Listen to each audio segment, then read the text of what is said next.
Okay, our speaker today is Suds Jain. Jain or Jane? Jane. And he'll discuss a new federal carbon tax bill. That's H.R. 763. It was introduced a few weeks ago. He'll compare it to the Green New Deal and California Bill AB 40, which should eliminate fossil fuel cars in California. Suds has designed integrated circuits for 25 years. In 2008, he decided that the impending climate crisis was far more important than designing the next switch chip for computer networking, and he retired from Broadcom Corporation to volunteer full-time to mitigate the climate change. Suds? Okay, well, thank you, everyone. I've actually spoken here a couple of times already, and the reason why I wanted to come back was simply because we have a bill. So it's the first time in 10 years that there's actually a bill on the floor that will have hearings about climate change. So I want to present that to you, and I want to contrast that to California's cap and trade and the Green New Deal. So let's dive in. It's going to be fairly fast-paced. There's a lot of information to give you. I'm going to start with just some basic physics about climate change, irrefutable facts. So the basic physics behind climate change is the same that operates in a greenhouse. So a greenhouse, you don't have to put a heater in there, and it sort of magically becomes warm without a heat source. The heat source is actually the sun. And what's happening there is the sun's rays, most of the sun's energy is in the visible spectrum. That is, glass is transparent to the visible, which is why we use it for windows. Once the energy gets inside, it gets absorbed by the materials, bounces around, turns into heat, which is a different wavelength of light. It's infrared. And it turns out glass and plastics are opaque to infrared. So the infrared doesn't get out, and it just bounces around warming the greenhouse. The same physics operates in your car. On a very bright, sunshiny, cold winter day, your car is toasty because the greenhouse effect is operating there. So the same physics operate on our planet.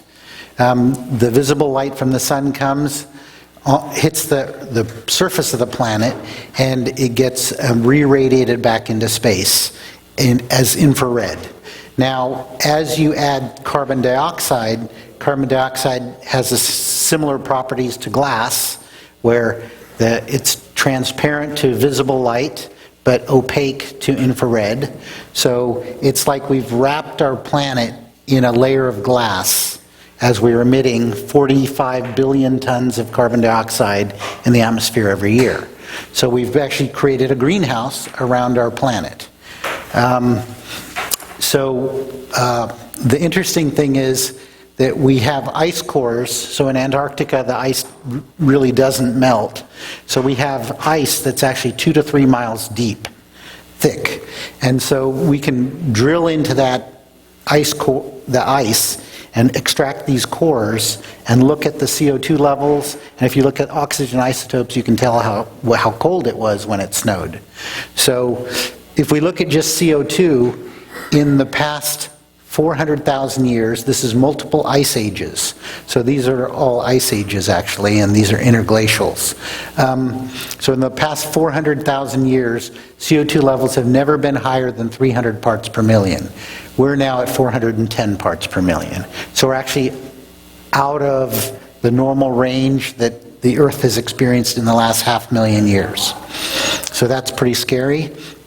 And we can see that since we started having accurate thermometers in the 1880s, we've been tracking the average temperature of the planet, and you can see that it started to really increase in average temperature since the 1970s.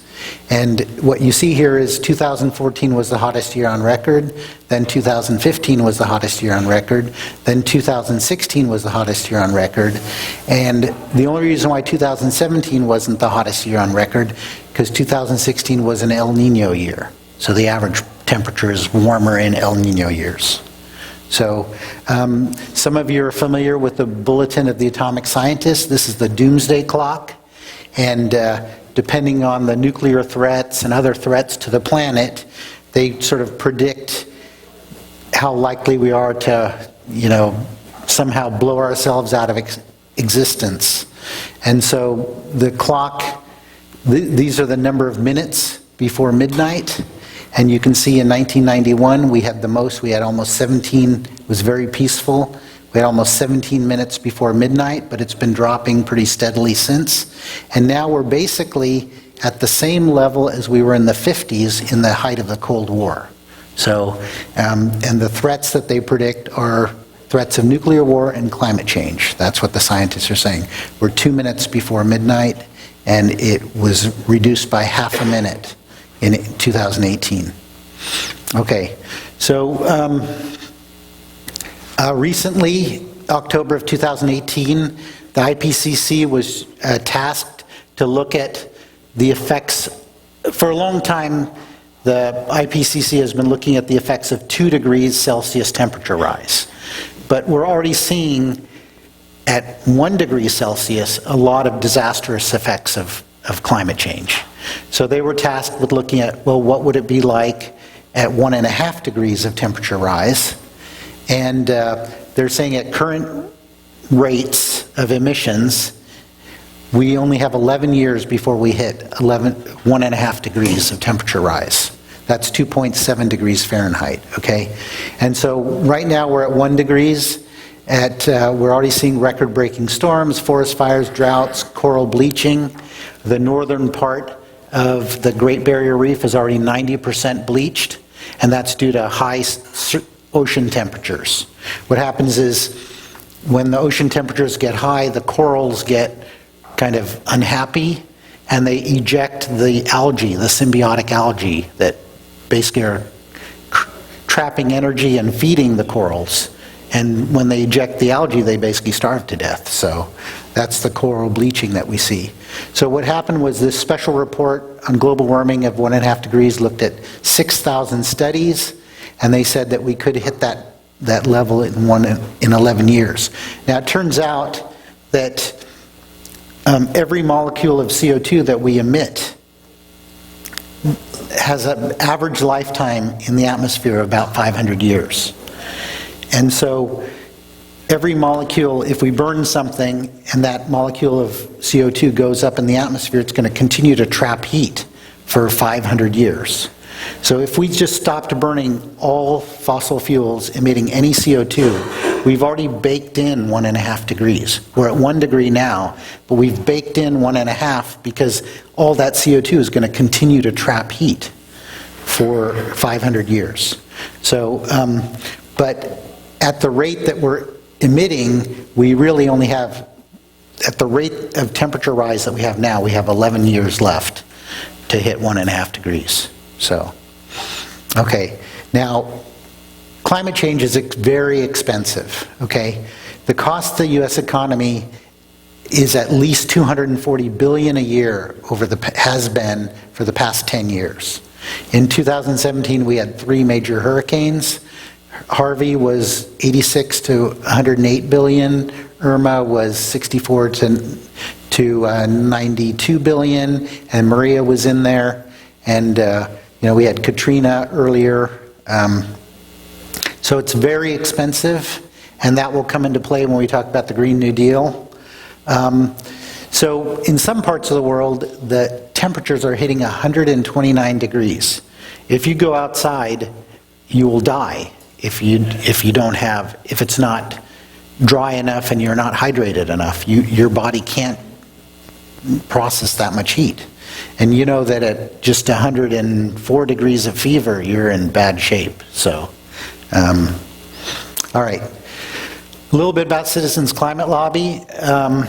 We were founded in 2007 with the basic idea of creating the political will for a carbon tax.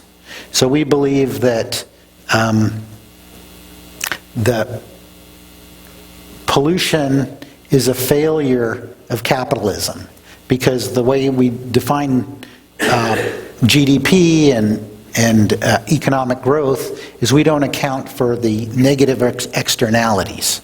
So if a coal-fired power plant is burning coal and emitting mercury and arsenic and cadmium and CO2, the coal company is not paying for the medical care of somebody who has mercury poisoning. The electric company is not paying those bills. So who is paying those bills? It's just a cost to society. So we want to build in that cost into the price of burning coal. So that is supported by virtually all economists, that the externalities should be included in the price of an exchange. So that's what we want to do. We want to create the political will for Congress to pass the carbon fee and dividend. And I'll explain what a carbon fee and dividend is. We now have 534 active chapters. This is the United States, but we have them in Nigeria, we have them in Nepal, and India, and Germany, and all over the world. Basically, lobbying. There's about 4,000 full-time oil and gas lobbyists in Washington, D.C., and we're creating citizen volunteer lobbyists to counteract those oil and gas lobbyists. So we now have a chapter in almost every congressional district, so we go talk to Congress people, our own representatives, about the need for a carbon tax, and we have 92,000 members. So here's the basic idea, what we're proposing, and this is actually the basis of the bill that was introduced, H.R. 763. So what we want to do is we want to have a steadily rising carbon pollution tax. So we start at $15 a ton, and we increase $10 annually. So it's a very, very linear rise in the tax. It starts out very small, so it doesn't impact the economy too much. It's only 13 cents per gallon. And then we take all the money that's accumulated, we put into a carbon trust fund, and we return 100% to the residents of the United States in equal dividend checks. Okay? Now, we have this concept of a border tax, because if we have a carbon tax in the United States and you're making steel, and you have the carbon tax built into the cost of that steel, now you want to export it to China, you're at a disadvantage. So if you're exporting your steel to China, you get a refund of the carbon tax that was built in. Similarly, if you're importing steel from China into the United States, there's a tariff put on that to make Chinese steel more expensive to be the same price as US steel. I hope that makes sense to everyone. So the advantage of the carbon tax is it prices in the externalities, that's the bad things. So for example, we accept high taxes on certain things. The tax on a packet of cigarettes in Chicago is $6 a pack, okay? And we've decided that that's acceptable because all those people that get cancer and then burden our health insurance system and our medical system, they're making all of us pay for bad choices. So this discourages bad things.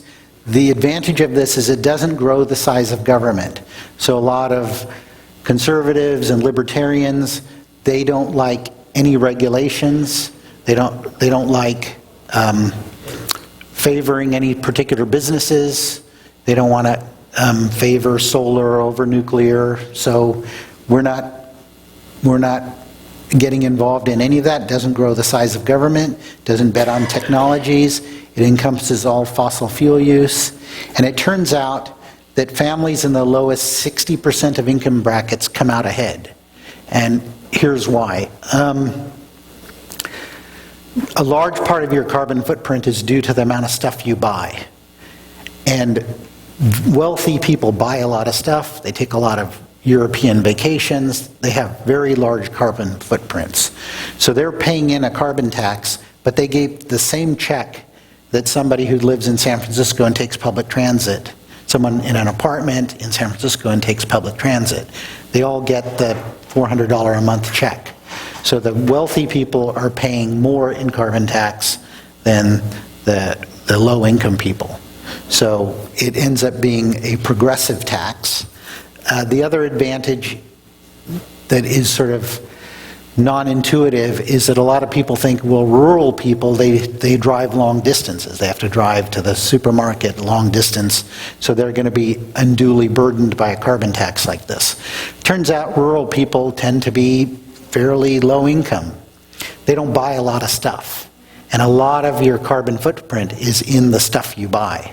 So it's suburbanites that have big, 4,000 or 5,000 square foot houses, McMansions, multiple SUVs, ski trips and European vacations. They're the ones that are going to mostly be paying for this carbon tax.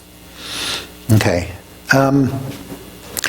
So in order to create the political will for this idea of doing something about climate change, the Quakers, the Friends Committee on National Legislation, and Citizens Climate Lobby teamed up to create a bipartisan climate solutions caucus. And we got members of the House, Republican members and Democratic members, to join in pairs. So Carlos Curbelo was the first member who was a Republican, and Ted Deutsch. Both of these started the Climate Solutions Caucus, and by the time that this essentially shut down, there were 45 Republicans and 45 Democratic members that were having regular hearings on the impacts of climate change to the fishing industry, to the tourism industry, to the skiing industry. So they were actually having hearings about this. Now, it turns out that after the 2018 election, more than half of the Republicans either quit or were not elected. So then it wasn't even anymore. So they're trying to figure out how to reconstitute this. But at least people were talking about climate change. So after the 2018 election, the Democrats got control of the House, and so now there's room to introduce some bills. There was actually bills introduced in the Senate and the House in the lame duck session before, basically after the election and before people got sworn in to office. So we actually had House and Senate bills, and we had co-sponsors. Now we have a bill that has been introduced.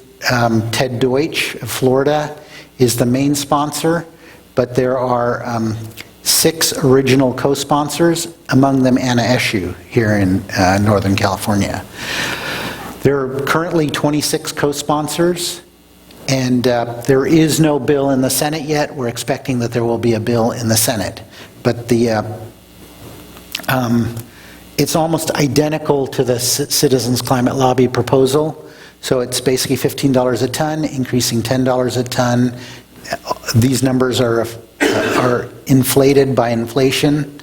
The annual increase would actually go up, this is new, by $15 a ton if targets are not being met. So there are definite targets for carbon reduction. The money goes into a carbon dividend trust fund. All of the money after administrative fees are returned in equal shares, 1 share per adult and a half share for every child under 19 years old. And it's the National Academy of Sciences that will review the emissions reductions to make sure that we're on target. There's a border fee, there's a border adjustment, like the steel that's being exported and imported. And then there's refunds if you actually permanently store carbon that's been captured. Now the two differences are diesel that's used in agriculture and by the military are excluded from the carbon tax. And then if you hit 90% of carbon reductions and the payments are less than $20 a month, then the whole program is then decommissioned.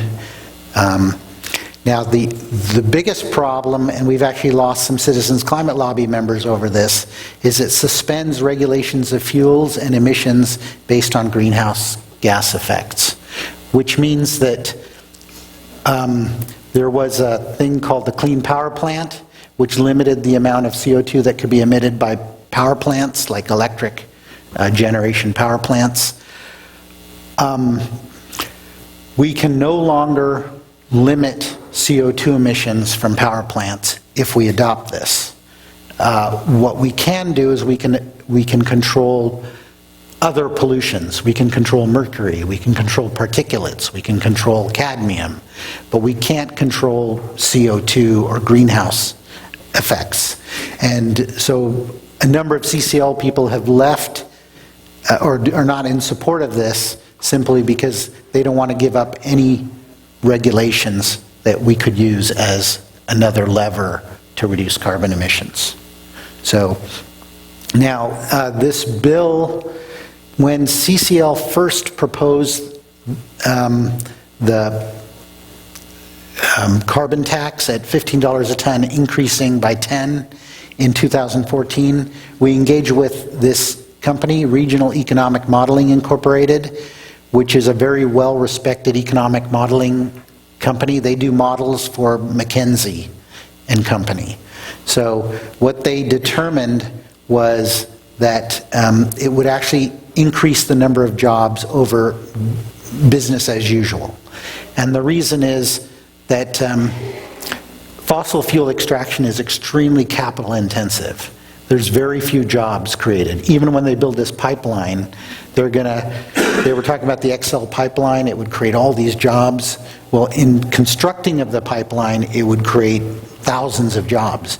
But once it's constructed, operating it are tens of jobs, not very many jobs.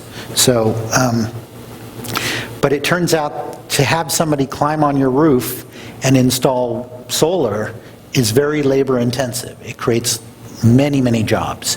There's probably about 60,000 coal jobs left in the United States. There are over 2 million clean wind and solar jobs and weatherization jobs in the United States that have been created.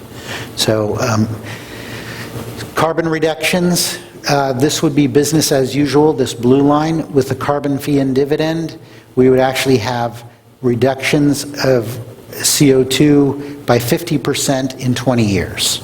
So we would reduce carbon emissions by 50%. The other thing is that over time, the amount of money a household would receive would be $400 a month, would be the checks that come back in 20 years. Eventually this will taper off and go to zero as we have no more carbon being emitted. So there's no tax being applied. The other benefit is it saves 250,000 lives. This is, people that are dying due to the mercury poisoning or the asthma deaths and so on. So it's a win-win-win. It's a progressive tax. Lower income people come out ahead. 2 million extra jobs, reduces carbon dioxide emissions by 50%, increases household income, saves lives, and it actually adds 1.3 trillion to the GDP. And the way that works is when low-income people get these checks back, they spend it right away. So it recirculates in the economy, and there's a multiplier effect. So it actually grows. Now this, a carbon tax, a revenue-neutral carbon tax, has been proven in Canada and British Columbia. It started in 2008. It started at $5 and then increased steadily to $30 a ton. It was revenue neutral in terms of all of the money was used to offset other taxes that people were paying. It reduced fuel use by 17%, and in British Columbia, GDP was up, jobs were up. So this is the carbon emissions in British Columbia versus the rest of Canada. You can see there were dramatic reductions. It was so successful that in September 2017, they decided to renew the tax and increase it. So it was capped at $30. They renewed it to increase it up to $50. It's no longer completely revenue neutral, so some of the money being collected is going into programs, weatherization programs and rebates for electric cars and so on. So they can spend the money. Now, in December 2016, Prime Minister Trudeau introduced that the rest of Canada will also have a price on carbon. And the provinces could choose whether they want a carbon tax or a cap and trade. So I'll explain what that is in a minute. But so this is the map of Canada provinces. The green, these provinces already have a carbon pricing scheme, whether cap and trade or carbon tax. British Columbia has a carbon tax. Orange, these provinces already have their own plans, and then these pink are the ones that didn't come up with their own plan, and they have to use a carbon tax, the federal. And that would start at $20 a ton, rising at $10 a ton per year until they hit $50. So, and it's revenue neutral. Okay, so what is California's cap and trade? So we have a pricing scheme. So if a electric utility like PG&E wants to burn fossil fuels to create electricity, they have to buy permits to emit carbon dioxide. So this started, this cap and trade system started in 2013. It applies to emitters that emit more than 25,000 tons of CO2 per year. So it's only the really big emitters. So, and it covers all, well, 6 primary gases covered by the Kyoto Protocol: carbon dioxide, methane, nitrous oxides, hydrofluorocarbons, PFCs, I think these are, I forget what they are, and sulfur hexafluorides. So these are the greenhouse gases. It basically applies to large electric power plants, large industrial plants, and fuel distributors.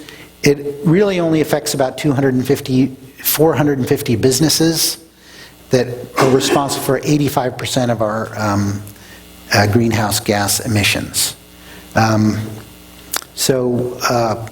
This is how much money has been collected. So these are the auction proceeds. So if you want to burn fossil fuels to create electricity, you have to buy permits to allow you to burn that fossil fuel. It's about $15 a ton right now. And so this is how much, almost $10 billion have been collected from selling these permits. And this is how the money is being spent. These are appropriations. And if you break it down, there's different programs: active transportation, low carbon transportation, high-speed rail has gotten $2 billion so far. So there's a bunch of different programs. Most conservatives and libertarians don't like spending this money. You can see all the controversy over high-speed rail. Governor Newsom is basically cutting the high-speed rail program. It's only being built in the Central Valley right now. And so there's a bunch of different programs that California is using this money for, and that's been the controversial part of it. I don't know if you remember, 2 years ago there was a big fight because in 2020 our cap and trade program was going to sunset. And there was a huge fight because the Western States Petroleum was saying that our cap and trade system was an illegal tax. And in order to have a tax like that, you have to get a 2/3 majority vote. And they originally didn't have a 2/3 majority vote. So Jerry Brown had to fight really hard to get 2/3 in the Assembly and the Senate to pass AB 398, which extended our cap and trade out to 2030. But it was a huge fight. We weren't sure we were going to win that one. Now, the difference between the carbon tax and cap and trade is the cap sets the maximum amount of CO2 that can be emitted. So it actually puts a limit on how much CO2 is being emitted, and then every year that cap is reduced. And you have to buy permits to be able to emit up to that cap. And if the cap is really low, the permits are really expensive. And then it becomes efficient for a company to move to renewable energy sources rather than pay all of that permit price if it's too expensive to buy permits. So what happened in Europe was they set the cap way too high, and then they had economic downturn. Originally the permits were going for $30. They had set the cap so high that no one was no one needed to buy a lot of permits. They were selling a lot of permits. There was an oversupply of permits, so the permit price went to $2. And at $2, it wasn't effective for anyone to change their operations to use more renewable energy. So, and they gave away too many free allowances. So it completely failed in Europe. It didn't reduce carbon emissions very much.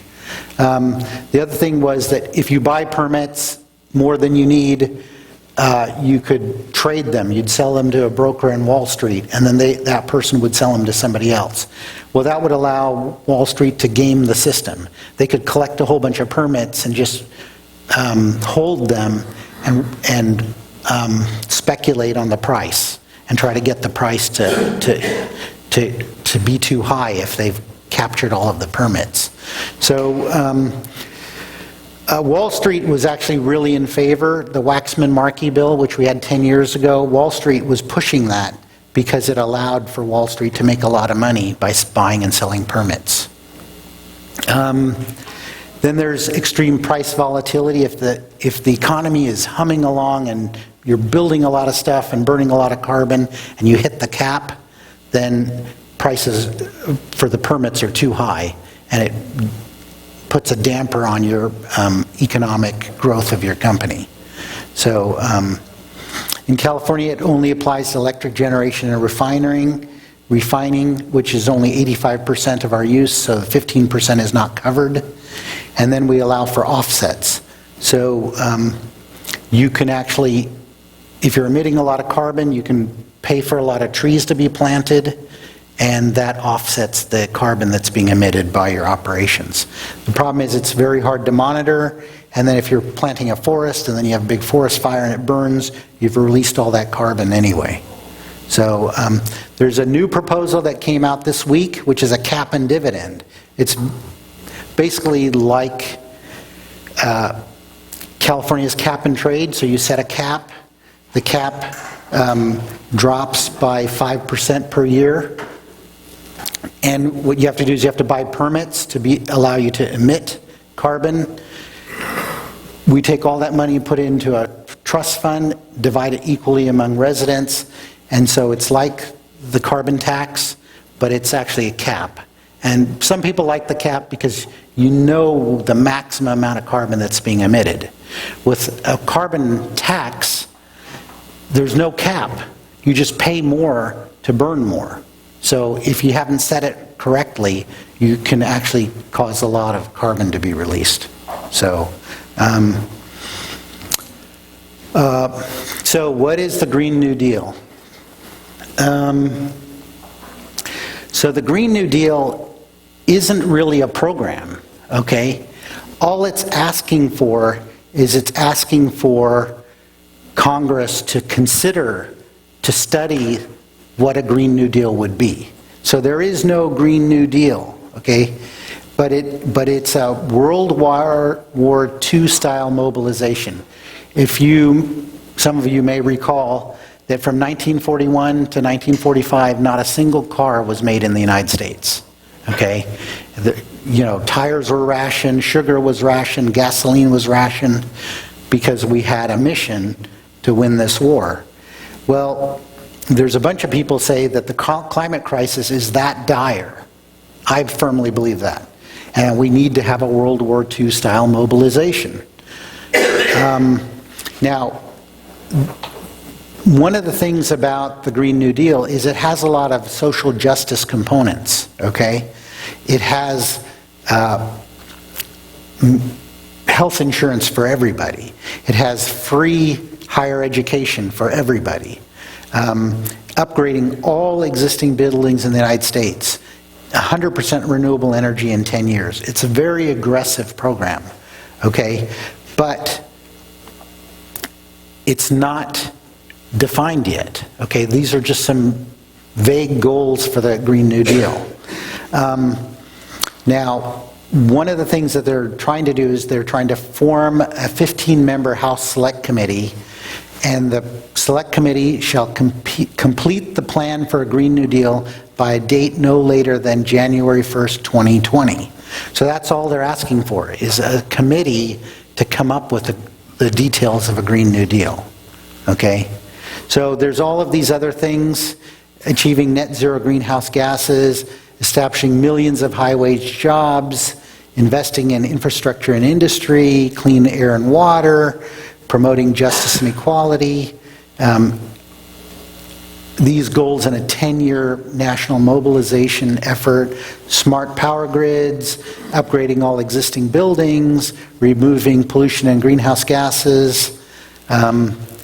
So what happened was that there was going to be a resolution. This is just a resolution, not a bill, proposing that recognizing the duty of the federal government to create a Green New Deal. So the House has a resolution and the Senate has a resolution. Well, in the Senate, they actually took a vote. So Mitch McConnell, decided to bring this to a vote, and so they had a vote last week, and the vote was 0 to 57, defeating the resolution. Okay? There was no hearings, no expert testimony, no discussion of the costs of climate inaction. Okay? And if passed, the Green New Deal, this resolution requirement the government to do absolutely nothing. It exists only as a non-binding resolution. Okay? So anyway, some of you may have seen this on TV. This is Ronald Reagan riding a velociraptor with a one of those anti-missile things on his back, and a rocket launcher on his back. And so Mike Lee, representative from Utah, oh, there you go. This is President Reagan, and he's got some sort of Uzi or AK-47, and he's got a rocket launcher, and he's riding a velociraptor. And so Mike Lee is saying, well, the Green New Deal is about as real as this image. And he had all of these funny images like this, okay? So the interesting that happened was when Alexandra Ocasio-Cortez introduced this resolution on the Green New Deal and creating the subcommittee, they created a FAQ, frequently asked questions. And her aide somehow sent out an early draft of it. And what it says is, we set a goal to get to net zero rather than zero emissions in 10 years because we aren't sure that we'll be able to fully get rid of farting cows and airplanes that fast. Okay, so a bunch of people latched onto this and say, oh, they want to get rid of cows and they want to get rid of airplanes. Okay, so this was rolled out very poorly, and we ended up with, sort of issues like this. Okay, now the cost of the Green New Deal is between $51 and $93 trillion over 10 years. That's according to Douglas Holtz-Eakin, who directed the nonpartisan CBO. Okay, now the carbon emissions part of that is only 1/10 of that, 8.3 trillion to 12.3 trillion to meet the carbon. The rest of it is for jobs and health care for all. Okay, so people are confusing the cost with all of these other social goals that we have. Now, to put that into perspective, the US GDP is 19.3 trillion, the federal budget is 4 trillion, and healthcare alone costs us 3.3 trillion.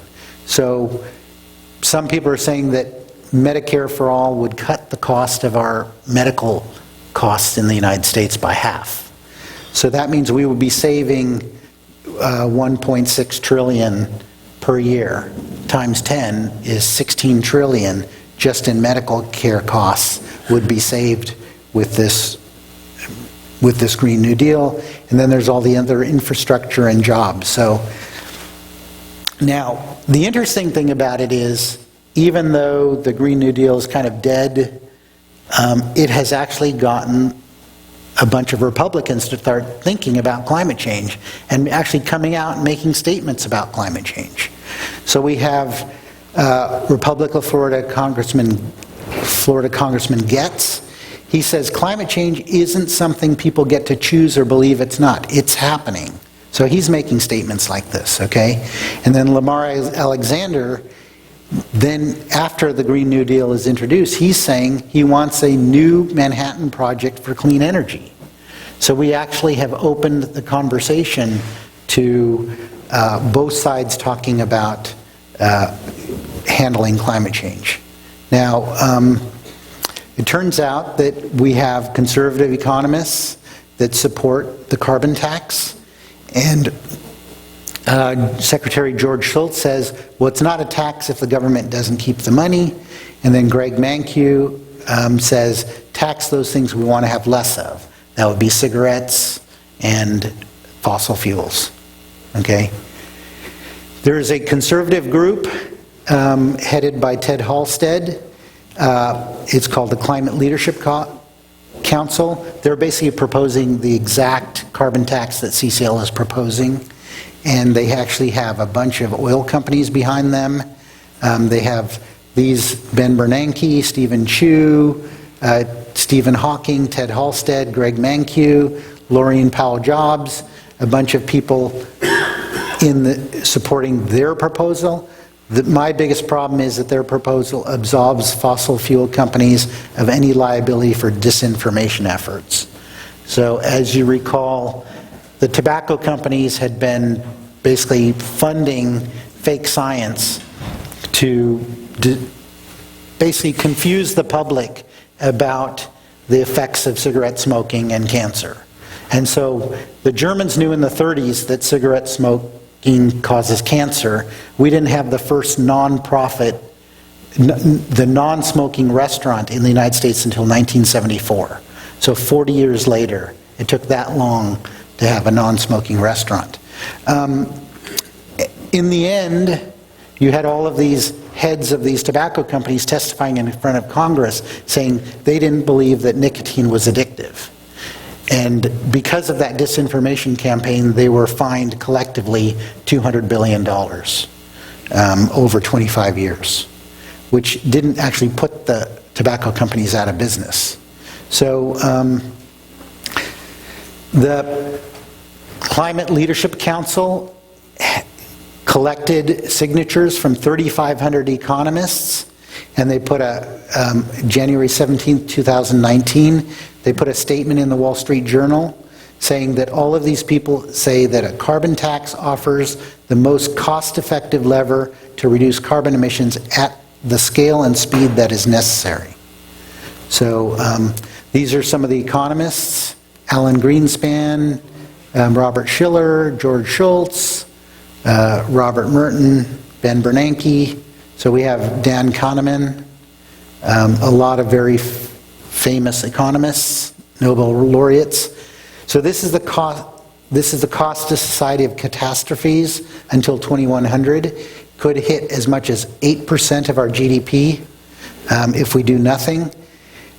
We have the cost of action, and we have the lowered cost of catastrophes if we start acting now.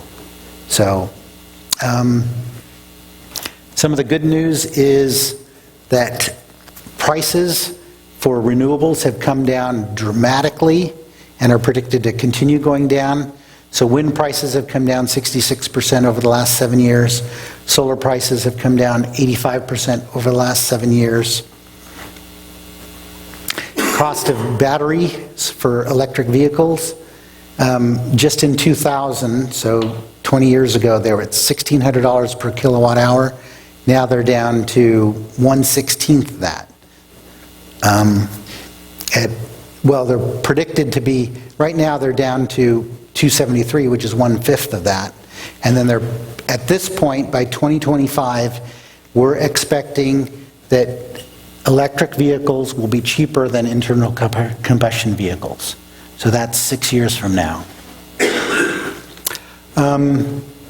So there's a chart here, which is the levelized cost of energy, which shows that everywhere in the United States, wind is cheaper than coal. In fact, they're saying that if we shut down 75% of the coal plants and replace them with wind and solar, they would start, it would be economical to do that right away. to shut down 75% of coal plants. So the other thing that I want to talk about is building decarbonization. So here in the Bay Area, all of our electricity now is carbon-free. So really, it makes no sense for you to run your cars off of fossil fuels, your heaters off of fossil fuels, your stoves off of fossil fuels. And there's technologies like heat pumps. I have a heat pump water heater, so I replaced my natural gas water heater with a heat pump water heater. And it uses electricity, and it's as efficient as the natural gas water heater.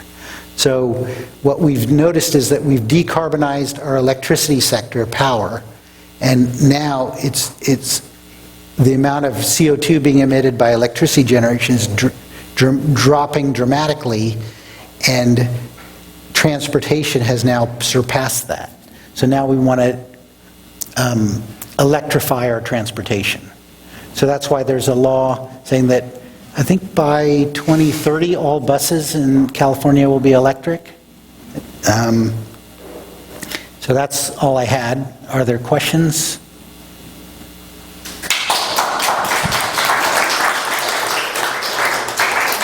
Okay, so wait for the microphone. I'll try to take the questions in the order the hands go up. Remember, don't hang on to the microphone too long and ask long questions. Thank you. So now we have at least 3 competing bills which are similar, like CAP and your proposal and similar proposal of this leadership group, climate leadership group. Yeah. So this creates a sort of confusing situation. So now what would you support and what would you recommend to support and lobby for? Because it's hard to say that only this is way better than the other two right now. Yeah, so unfortunately, you know, as I said, we have 11 years left to really stop emitting fossil fuels to stay below the 1.5 degrees. And at some point we have to actually start sucking the carbon out and burying it somewhere, because we're at 410 parts per million. A lot of people saying we really need to be at 300 or 350 parts per billion. So we've got all this carbon in the air that has to somehow get out. And so we need to start funding that. But unfortunately, Congress, well, politics is very messy, okay? So there's a lot of people that want to give the fossil fuel companies a free ride and say, you're not responsible for all of your disinformation campaigns and all of that. That's, you know, what the Climate Leadership Council's proposal is almost identical to ours. You know, it's $15 a ton, increasing $10 a ton, returning 100% of the money back to consumers.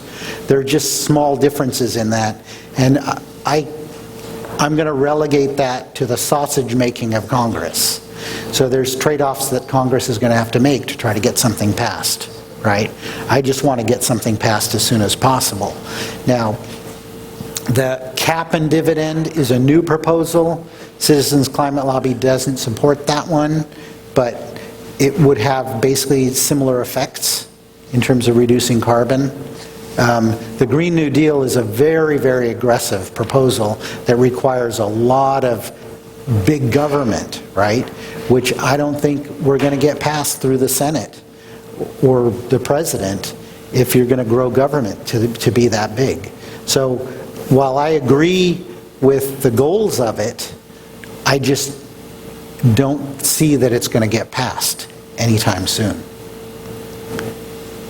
So, did I answer your question? I support the carbon tax because it covers all emissions. It really gets us job growth. It gets us GDP growth. It gets us carbon reductions. And it's very simple to administer and understand. Yes, you need the microphone before you end. Jerry, go ahead. Yeah, Jerry Grass. I've got 4 questions, but I only asked 2 now. Local co-sponsors include Anna Eshoo, Barbara Lee, and Jackie Spear. Yeah. But apparently not Roukhana. That's kind of a surprise. Can you explain why he hasn't? He has signed on to the Green New Deal. One of the things that he really doesn't want to give up is the regulation of, the ability to regulate CO2. So the HR 763 gives up regulation on greenhouse gases for the greenhouse gas effects, right? It doesn't regulate particulates or anything else, but he does not want to give away that to the conservatives. Okay, the other is, I think you said the Green New Deal is dead now. No, I didn't say it was dead. Oh, I'm saying that the Green New Deal was voted down by the Senate, okay? All the Green New Deal is right now was the resolution, the Senate resolution and the House resolutions were saying that the federal government has the duty to create a Green New Deal. Okay, that's all that was voted, and that was voted down, 0 to 57, and all of the Democrats voted just simply present. They didn't vote yes or no.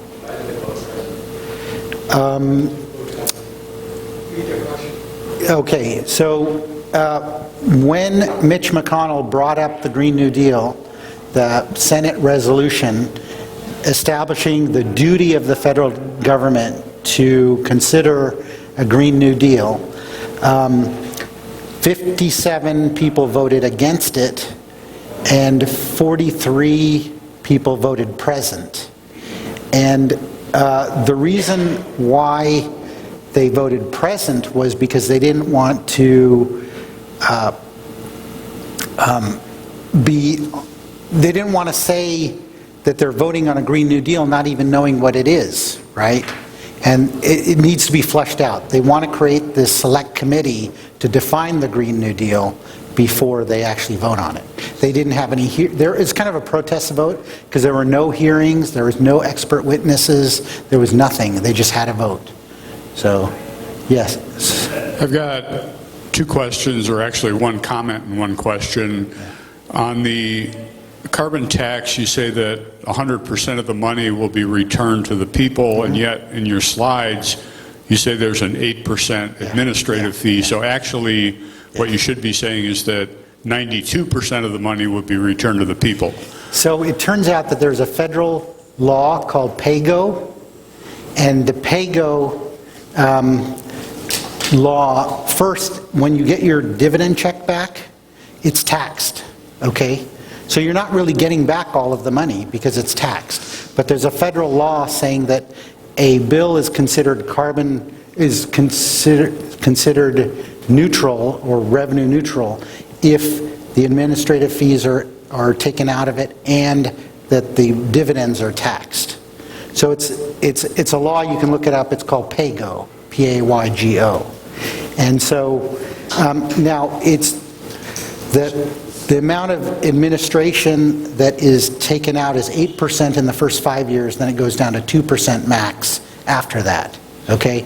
But you're technically right that there have to be administration fees. If we returned all the money, then the administrative fees would have to come out of the general fund, which then would be not revenue neutral. Okay, so then if there's income tax on that, then it's even less that gets returned, less, and yes. more Yes. money goes But- into the system. Yes. I think that one of the things that I feel is that we need to consider all of the clean sources of energy, not just renewable, i.e. the new nuclear technology. Could you comment on that? Yeah, so our carbon tax would not apply any tax to nuclear electricity, right? Because there's no carbon emissions. So all we're doing is we're taxing fossil fuels. So we're not betting on any technologies, like we're not betting against nuclear. Now, in the Green New Deal, their original FAQ said that their goal was to decommission all nuclear power plants, okay? Turns out that that was an early draft and they're not really planning to decommission all nuclear power plants. But our carbon tax does not say that there should be no nuclear. Does that make sense? Yes. Okay. Yes. Thank you very much for a fact-filled talk with lots of disturbing information. One of the things that I've always thought was very important was that the rising Earth temperatures has caused the ice sheets in Greenland and the far north to melt, contributing to the rise in ocean levels, which is one thing, and also the presence of the ice sheets diminished the greenhouse gas effect because the white ice sheets reflected the solar energy back outside the Earth's atmosphere, and fewer ice sheets means that more solar energy is being absorbed, contributing to a runaway effect on global warming, a positive feedback. So that's very worrisome itself, and we may be too late on that because the ice is melting, the oceans are rising, and the temperatures are rising. So it's very worrisome. You're exactly right. It turns out the bulk of the sea level rise right now is due to actually higher ocean temperatures, so that water has expanded due to being warmer. So most of it is thermal expansion. We haven't seen that much melting, but if you look at charts of Arctic sea ice loss, the maps from the 70s had basically the whole Arctic covered with ice in September. Now it's down to probably about a third of the area, the sea area. So that is a positive feedback loop because ice reflects 90% of the energy, whereas water absorbs 80% of the energy. So you're only reflecting 20%. And we've seen this actually. If you look at the temperature rises, the temperature rise in the Arctic has been much higher. It's been 4 or 5 degrees, whereas the rest, the tropical areas have only risen by 2 degrees. So we see a disproportionate rise in temperature, and Alaska has been unbelievably warm this year. So that is a problem with that runaway effect. There's lots of positive feedback loops. There's the tundra melting, releasing methane and CO2. There's these methane ices that are in the ocean that will, as the ocean temperatures warm, it'll release these big bursts of methane. And you can actually see there are lakes in Siberia that have these huge bubbling of methane being released. So it's a terrible problem. Yes? Thanks for your presentation.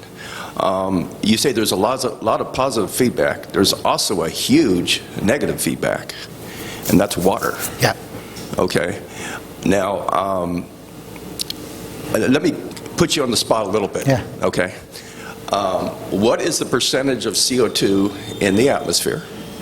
What is the percentage of that that's been added by humans, let's say, in the last 100 years? We've added 30% more. It used to be 280 parts per million. 3%. It was 280 parts per million. Now we're at 410. That's an increase in 30%. How much of that was human, though? How much of that how much of the difference from 280 to, that was almost all human. Okay, and what percentage of the atmosphere is CO2 compared to what percentage of the atmosphere is H2O, and which of those two has a larger infrared signature? And maybe lastly, I can add, just to give you some context here, is I'm an atmospheric physicist. I'm what they call online a denier. Yeah. And I'm called a denier because I ask questions like the ones I just asked now. Yeah. And I have never received, and one of the questions I like to ask is there any reproducible experimental evidence that links CO2 to higher temperatures, whether it's through a greenhouse effect or anything like that? And there really is none. There's no reproducible, there's really no reproducible experimental evidence to link to the actual greenhouse effect. Now, it turns out, if you ask the people underlying this, what is, how does this greenhouse effect, how does CO2 create a layer? Well, it doesn't. It really, all it does is CO2 CO2 captures as much infrared energy as it releases automatically. It does this continuously. All gases take in some energy of some wavelength and release some of it again, or they turn it to heat. That's all gases. Now, usually they do this in the UV range, that's nitrogen and oxygen. But to say that CO2 is the major greenhouse gas is a little bit deceptive, because H2O, there's about 80 times more H2O in the atmosphere. The percentage of CO2 in the atmosphere, yeah, I will, is about 1/20th of 1%. Keep that in mind. 1/20th of 1% is the total of CO2 in the atmosphere. I understand. The total of H2O in the atmosphere is about 1 to 2%, and the IR signature of H2O, remember now, this is the biggest negative feedback. It covers 70% of our planet. The IR signature of H2O is huge in comparison to CO2. No one has answers to these. I don't expect you to have answers. No one can answer these questions, but I thank you for your presentation anyways. So in the IPCC report, they have error bars of uncertainty from all of the forcing functions, the positive forcing functions to global temperature and the negative ones. And cloud physics is the least understood. It's got the biggest error bar, and it's debatable. Some people are saying that low clouds actually cool the planet and high clouds warm the planet because of the black body radiation temperatures of those clouds. And so, the idea is that we have a energy balance, and we have 1,000 watts per square meter hitting the planet, but we're only looking at a 2 to 3 watt change in the amount of energy that's being captured. So we're really looking at 0.3% change, which is equivalent to 4 Hiroshima bombs of energy going off every second. So if you look at the energy released by Hiroshima bomb, we've had 2.7 billion Hiroshima bombs of extra energy trapped by that 0.3% change. So the planet is so big that very small effects, like the amount of CO2, 30% more CO2, causes a lot of heat trapping on the planet. So,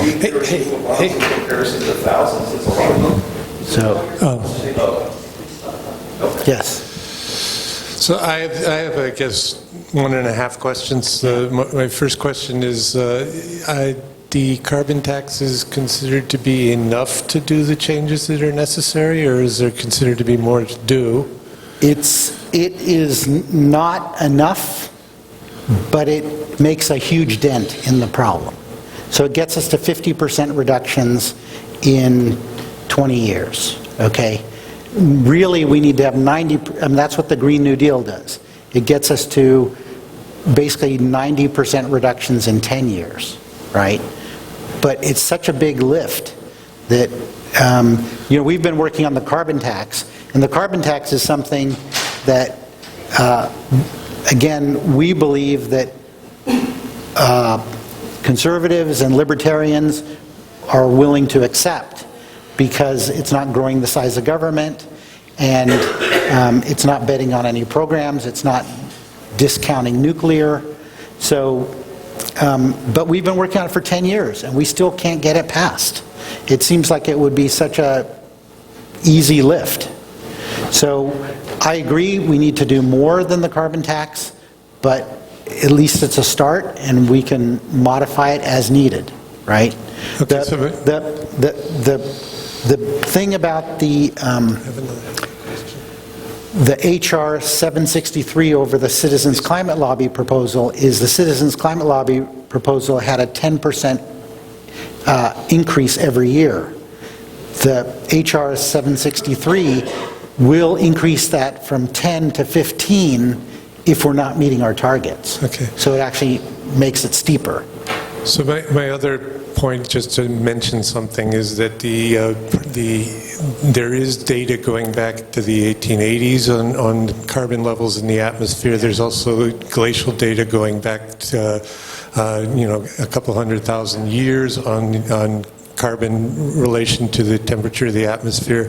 There's no data that I know of relating the amount of H2O in the atmosphere to the current climate change. Yes, I have not seen anything relating to the amount of H2O in the atmosphere. Presumably, the amount of H2O in the atmosphere is dependent on the temperature, because we've already seen that with the current temperature rise, we have something like 7% more humidity, and that's causing some of these big floods that we get, because you've first, by adding temperature to the planet, you've added energy, so you've amped up the hydrological cycle, you've amped up the amount of energy in the system so you get stronger storms, and with that extra moisture, which doesn't come down uniformly, it usually comes down in big deluges, so we get bigger storm events, causing lots of destruction. Okay. There's been a lot of talk about carbon capture. Yeah. But you did refer to the warming of the tundra, which is releasing methane, Yeah. which I understand is a much more serious, much more effective at the greenhouse gas effect. Do you know of any talk about methane capture, or is that something not to worry about? Well, that is, the problem is you can't really capture it. If you have tundra that's melting and decomposing, would you put big plastic sheets over it and try to capture that? We do capture landfill gas. So now, like all of the landfills in California have to be capped, and they have to capture the methane and either use it for energy or they'll burn it and flare it.